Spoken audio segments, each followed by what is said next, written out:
ঘুরতে যাওয়া হলো না আমার কলেজ পিকনিকে।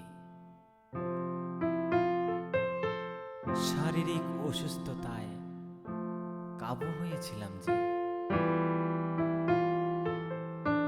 ফেসবুকে ছবি দেখে পিকনিক যেতে ইচ্ছে করলো,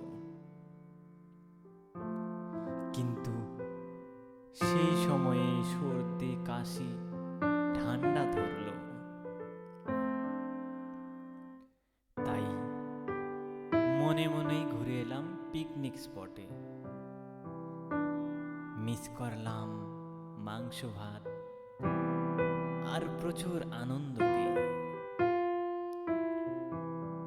সবাই মিলে হই হুল্লোড়ে ভরে যেত বাস। মনের সব কালো বিষাদ নিমেষেই হতো কাল।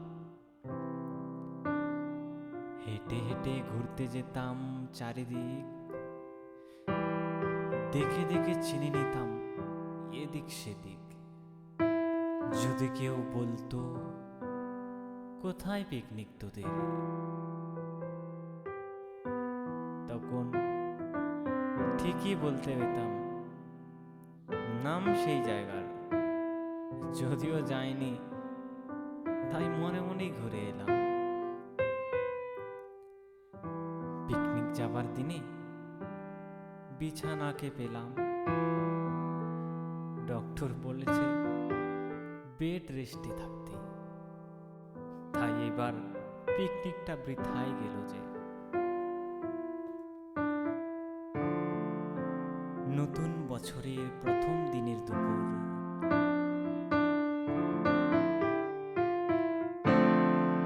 গ্রামের এক ঝাঁক কিশোর কিশোরী পিকনিকে মত্ত। বাজেট কম, তাই ডাল, আলু ভাজা, রুই পোস্ত আর মিষ্টি আছে মেনুতে।